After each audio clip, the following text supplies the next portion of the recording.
Hello बेटा जी, my name is Manoj Rana. Welcome to EL academy. आज हम कर रहे हैं क्लास 10 थ्योरम सीरीज और जो चैप्टर आज हम करने वाले हैं वो है बेटा जी ट्राइंगल्स। ट्राइंगल्स चैप्टर के अंदर ये पहली थ्योरम है basic proportionality theorem, Thales theorem, जिसकी स्टेटमेंट आपके सामने ही है। If a line is drawn parallel to one side of a triangle to intersect the other two sides in distinct points, the other two sides are divided in the same ratio. मैं सिर्फ आपको यहाँ पर explain करके नहीं दूंगा बेटा जी ये, बल्कि आपको स्टेप बाय स्टेप सॉल्यूशन भी दूंगा जो आपकी एग्जाम शीट में काम आएगा। तो सबसे पहले जो गिवन डेटा है उसको समझते हैं। यहाँ पर क्या दिया हुआ है बेटा। यहाँ पर हमें जो दिया हुआ है वो ये है कि एक लाइन हमने पैरेलल ली है एक साइड के, मैंने बीसी के पैरेलल एक लाइन ले ली है बेटा, और ये कह रहा है to intersect the other two sides in distinct point, यानी जो बाकी दो साइड हैं ए बी और ए सी, वो इसको दो अलग अलग पॉइंट्स पर इंटरसेक्ट कर रही है, जैसा कि आप देख ही सकते हैं डी और ई। अब the other two sides are divided in the same ratio. ये कह रहा है कि अगर ऐसा होगा तो हमारे पास जो यहाँ पर सेगमेंट बन गए हैं जैसे A D B D A E C E, तो ये जो सेगमेंट हैं ये सेम रेशो में होंगे। यानी ए डी को अगर मैं बी डी से डिवाइड करूंगा तो आपको इक्वल मिलेगा, अगर मैं ए ई को सी ई से डिवाइड करूं तो अब इसको स्टेप बाय स्टेप कैसे करेंगे उसकी बात करते हैं बेटा। तो सबसे पहले जो है वो हम यहाँ पर गिवन डेटा जो हमने यहाँ पर लिया है इसको प्रूव करने के लिए वो ले लेते हैं।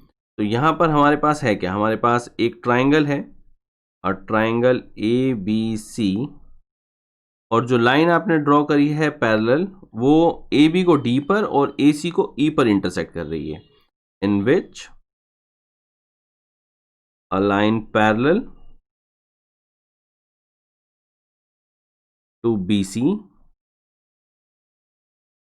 intersects AB at D and AC at E। अगर आप और ज़्यादा सिंपल चाहते हैं तो यहाँ पर सीधा सीधा अगर आप DE पैरेलल टू BC भी लिखेंगे तो भी चलेगा। उसके बाद हमारे पास है बेटा जी टू प्रूव। टू प्रूव में हमने क्या करना है, हमने दिखाना है कि जो हमारे पास AD अपॉन BD रेशो है ये इक्वल है AE अपॉन CE के। इसे करने के लिए हमें वहां पर कंस्ट्रक्शन चाहिए होगी, बिना कंस्ट्रक्शन के हम ये चीज प्रूव नहीं कर सकते। तो कंस्ट्रक्शन में हमें क्या चाहिए होगा, कंस्ट्रक्शन में हमें यहाँ पर दो परपेंडिकुलर चाहिए। ए डी ई ट्राइंगल, ये जो ऊपर छोटा सा ट्राइंगल है इसके अंदर हमें एक तो हम डी से यहाँ पर परपेंडिकुलर ले लेते हैं। ये हमने यहाँ पर डी से एक परपेंडिकुलर जो है वो कंस्ट्रक्ट कर लेना है, ये इस तरह से हो गया। इसी ट्राइंगल में एक और परपेंडिकुलर हम यहाँ पर कंस्ट्रक्ट करेंगे जो ई से होगा।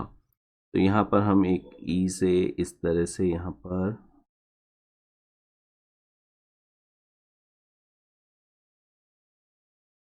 ये हमारा एक दूसरा रफ परपेंडिकुलर हमने यहाँ पर बना लिया। उसके बाद हमने डी को सी और बी को ई से ज्वाइन कर देना है, अक्रॉस ज्वाइन करना है, सिंपल, और कुछ भी नहीं है। ये हमने इस तरह से यहाँ पर ये ज्वाइन कर दिया, और इसी तरीके से यहाँ पर जो हमारे पास बी और ई है इसे ज्वाइन कर देंगे हम। तो ये हमारे को कंस्ट्रक्शन चाहिए बेटा जी। आप अच्छी तरह से समझ लेंगे ये कंस्ट्रक्शन क्या है। हमने यहाँ पर ए डी ई ट्राइंगल में दो परपेंडिकुलर्स लेने हैं बेटा। जो दो परपेंडिकुलर्स हैं वो उन आर्म्स के ऊपर जाने चाहिए जिन आर्म्स का रिलेशन हमने प्रूव करना है। यानी A D B D A E C E जो हैं ये हमारे पास इन वाले बेसिस के ऊपर होने चाहिए। तो ये अगर आप देखेंगे तो एक मैंने परपेंडिकुलर जो लिया है वो ये हमारे पास ए डी के ऊपर आ गया है, एक जो है वो ए ई पे आ गया है, डी को मैंने सी से ज्वाइन कर दिया है, बी को ई से ज्वाइन कर दिया है। अब यही चीज जो है वो हम कंस्ट्रक्शन में बता देंगे कि हमने क्या किया है। तो यहाँ पर हमने we draw,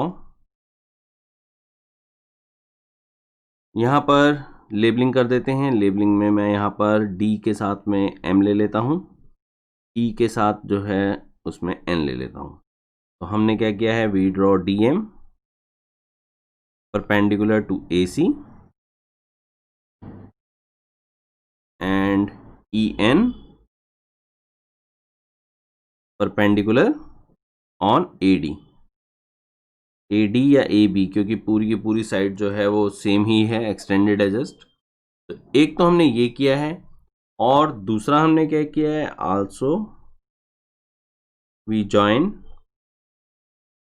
BE and CD, इनको हमने आपस में ज्वाइन कर दिया है। अब ये सब कुछ करने के बाद हमें मिला क्या है, अब हमें यहाँ पर दो ट्राइंगल, अगर मान लो हम एक साइड पर लेना चाहें, यानी AB साइड पर दो ट्राइंगल लेना चाहें, और जो अक्रॉस हमारा पॉइंट है वो आपने देखना है कि जैसे अगर मैं AB पे लेना चाहूँगा तो वो E के साथ में दो ट्राइंगल लूँगा, अगर मैं AC के साथ में लेना चाहूँगा तो यहाँ पर D के साथ में लूँगा। तो कई बार बच्चे जो है वो कंफ्यूज हो जाते हैं कि इतने सारे ट्राइंगल बन गए हैं और कौन सा वाला ट्राइंगल हमें चाहिए होगा। तो ये मैं इसलिए बता रहा हूँ, हमेशा याद रखो कि अगर AB साइड है तो यहाँ पर पॉइंट E होगा, और अगर AC है तो हमारा यहाँ पर पॉइंट D होगा। सबसे पहले तो हमने स्पेस ले लेना है, यहाँ पर जो हमारे को ऊपर डेटा अब नहीं चाहिए उसको हम हटा देते हैं, क्योंकि अब हम फिगर को समझ चुके हैं। तो हमारे को यहाँ पर जो फिगर है जस्ट वो चाहिए, बाकी और कुछ भी नहीं चाहिए। अब यहाँ पर हमारे पास, हम प्रूफ में चलते हैं और जस्ट फिगर पे कॉन्सेंट्रेट करेंगे। यहाँ पर हमें जो मैं ट्राइंगल बता रहा था आपको, जैसे AB साइड लेंगे तो AB साइड लेंगे तो बेटा जी AD और BD ये दो बेसिस के ऊपर ट्राइंगल लेंगे, और पॉइंट मैंने आपको पहले ही बता दिया है, E है यहाँ पर। तो हमारे पास एक तो हो जाएगा ADE और दूसरा हो जाएगा BDE। इन ट्राइंगल्स के बारे में हम सोचते हैं कि हमारे पास वहाँ पर एरिया किस तरह से आएगा। तो एरिया जो है अगर आपको नहीं पता तो मैं आपको एक रफ पेपर पे बता देता हूँ कि हमारे पास अगर ऑब्ट्यूज ट्राइंगल होते हैं, ऑब्ट्यूज ट्राइंगल का मतलब होता है बेटा जहाँ पर हमारे पास एंगल 90 से बड़ा इस तरह से हो। तो यहाँ पर अगर मान लो मुझे ये वाला बेस चाहिए, तो एल्टीट्यूड जो बनता है वो इस बेस के ऊपर नहीं आता, बल्कि इस बेस के एक्सटेंडेड पार्ट में चला जाता है। यहाँ पर अगर मान लो मैं ये लूँगा तो इस तरह से ये परपेंडिकुलर हो जाएगा। तो ये वाला परपेंडिकुलर और ये वाला बेस, अगर मैं इन्हें मल्टीप्लाई करके हाफ कर देता हूँ तो मुझे एरिया मिल जाता है इस ट्राइंगल का। तो ऑब्ट्यूज ट्राइंगल के लिए हो सकता है आपको यहाँ पर देखने में थोड़ी सी प्रॉब्लम हो, तो मैंने इसलिए आपको बता दिया है। ऑब्ट्यूज ट्राइंगल है हमारा BDE। अगर आप ये वाला एंगल देखेंगे तो ये 90 से बड़ा होने के कारण जो E का यहाँ पर एल्टीट्यूड बन रहा है वो बाहर बन रहा है। तो अब हमने यहाँ पर क्या करना है, सबसे पहले बता देना है, we know that area of a triangle is equal to half into base into height।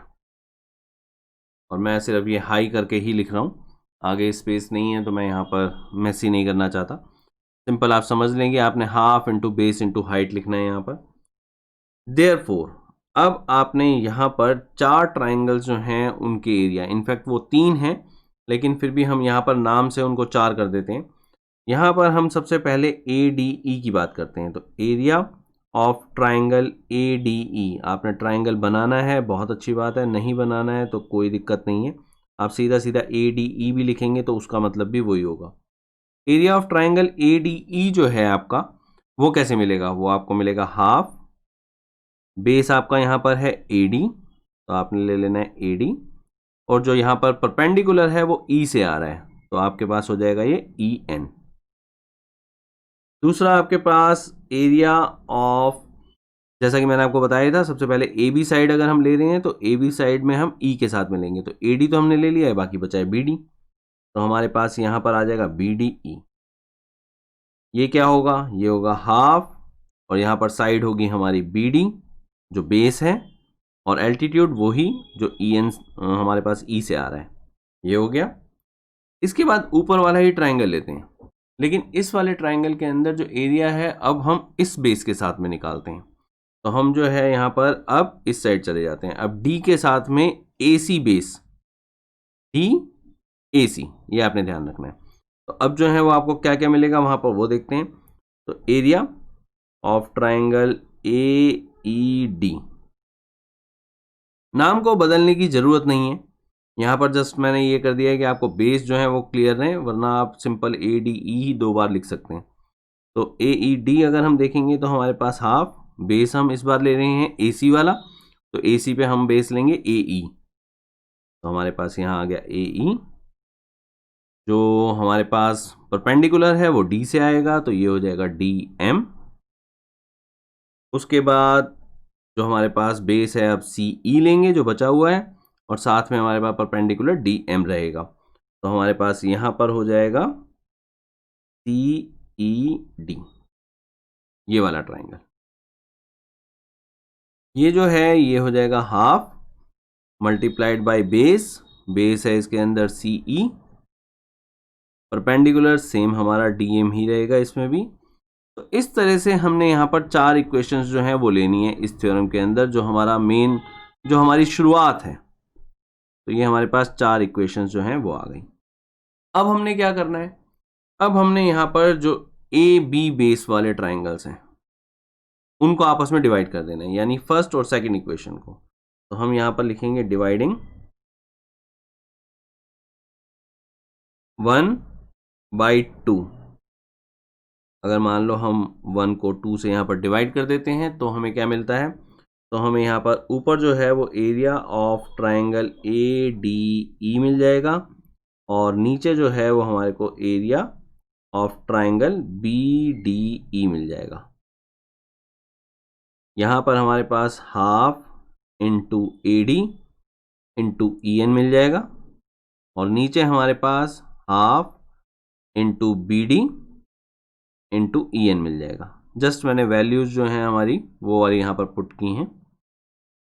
Half से हाफ कैंसिल हो रहा है, ई एन से ई एन कैंसिल हो रहा है, तो हमें मिल जाएगा यहाँ पर A D upon B D.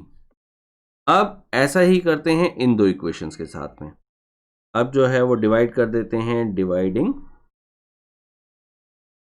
3/4, और इससे हमें यहाँ पर क्या मिल जाएगा, ए ई डी और सी ई डी ये हमारे पास इस तरह से आ जाएंगे न्यूमरेटर और डिनोमिनेटर में,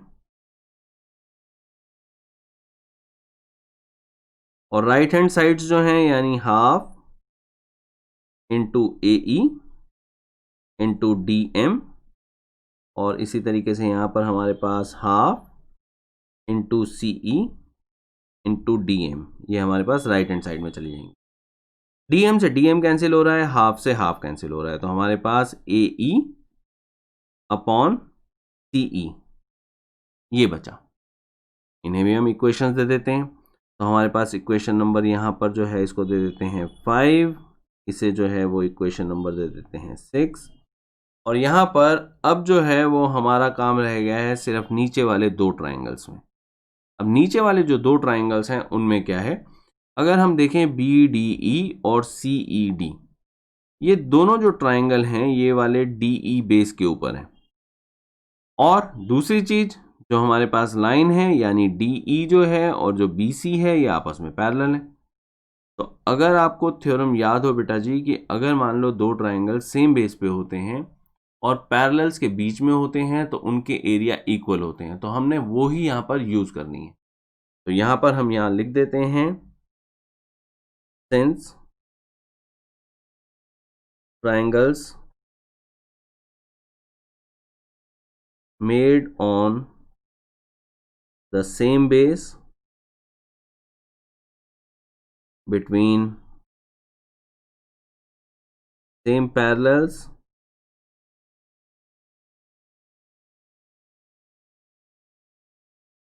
have equal areas, therefore आपने इस तरह से लिखना है, आपकी मर्जी है, नेक्स्ट लाइन में लिखना है आपकी मर्जी। यहाँ पर हमें क्या मिल जाएगा, यहाँ पर हमारे को जो एरिया ऑफ ट्राइंगल जो हमने यहाँ पर नाम लिए थे वो हमारे पास ये हैं बी डी ई और सी ई डी, तो नाम आप सेम लेंगे, इस चीज़ का ध्यान रखेंगे। तो बी डी ई इक्वल है हमारे पास area of triangle C E D के, सी ई डी, और फिगर में आपके सामने ही है ये आपके पास सी ई डी है जो बेस डी ई के ऊपर है, ये आपका बी डी ई है ये भी बेस डी ई के ऊपर है, और दो पैरेलल के बीच में है। ये जो है ये हमारे पास 7th इक्वेशन आ गई बेटा। तो जैसे पहले हमने 4 इक्वेशंस ली थी उसके बाद 2 रिलेशन निकाले थे, अब हम यहाँ पर 3 इक्वेशन और ले रहे हैं यानी 5, 6, 7, और अब इनका रिलेशन निकाल रहे हैं। अब हमें ऊपर जो डेटा दिया हुआ है उस डेटा की कोई ज़रूरत नहीं है, जस्ट हमने जो है कॉन्सेंट्रेट करना है 5, 6, 7 पे। तो हम ज़रा 5, 6, 7 पे कॉन्सेंट्रेट करते हैं। यहाँ पर अगर हम देखते हैं बेटा, तो ये हमारे पास पूरी रेशो इस पूरी रेशो के इक्वल हो जाती है। क्यों? क्योंकि न्यूमरेटर जो है वो तो न्यूमरेटर के पहले ही इक्वल था। ADE और AED जो है ये दोनों सेम ही ट्राइंगल हैं, जस्ट नाम मैंने अलग अलग लिए हैं। और ये जो दो हैं, इन दोनों के अंदर हमने एरिया यहाँ पर इक्वल प्रूव कर दिए हैं स्टेटमेंट बताकर। तो अगर मान लो ये दोनों चीज़ें हो गई हैं, यानी न्यूमरेटर और डिनोमिनेटर दोनों हमारे इक्वल हो गए हैं, तो हमारे पास पूरी लेफ्ट हैंड साइड इक्वल आ गई। अगर लेफ्ट हैंड साइड दो इक्वेशन की इक्वल होती है तो ऑब्वियस है राइट हैंड साइड भी इक्वल होती है। तो इसका मतलब हम फाइनल रिजल्ट तक पहुंच गए। तो हम यहाँ पर कहेंगे यूजिंग 7 इन 5 एंड 6। 5 और 6 में 7th इक्वेशन हम यूज कर रहे हैं, और अगर नहीं तो सिंपल आप लिख दीजिए फ्रॉम 5, 6 एंड 7। अब यहां पर अगर हम ये करते हैं तो हमें क्या मिलता है, we get AD upon BD is equal to AE upon CE। ये हमारे पास दो रेशोज जो चाहिए थी वो हमारे पास इक्वल आ जाती हैं। थ्योरम तो यहाँ पर ख़त्म हो गई बेटा जी, लेकिन अगर आप इस थ्योरम को आगे यूज़ करना चाहते हैं तो रिजल्ट्स इसके और भी होते हैं। अब मैं आपको रिजल्ट जो है वो यहाँ पर फिगर में बता देता हूँ। जो हमने AD upon BD AE upon CE के इक्वल प्रूव कर दी है, उसके अलावा अगर हम इसको उल्टा कर दें, यानी BD upon AD CE upon AE ये कर लें तो भी इक्वल रहेगा। अगर हम कोई भी एक सेगमेंट लेते हैं, मान लो अपर सेगमेंट्स या लोअर सेगमेंट्स, वो पूरी साइड के साथ में रेशो में ले लेते हैं। मान लो हम कहते हैं AD अपॉन AB, तो ये इक्वल हो जाएगा AE अपॉन AC के। अगर हम नीचे वाले सेगमेंट लेते हैं यानी BD और इसके अपॉन में पूरी साइड ले लेते हैं यानी AB, तो वो इक्वल हो जाएगा CE अपॉन AC के। तो इस तरह से हम वहाँ पर कॉरस्पॉन्डिंग अगर देखें तो हमारे पास बहुत सारे रिजल्ट्स ऐसे आ जाते हैं यहाँ पर जो कि हम यूज़ कर सकते हैं बेटा जी। तो इसी के साथ ये थ्योरम ख़त्म करते हैं बेटा जी, चलते हैं नेक्स्ट की तरफ।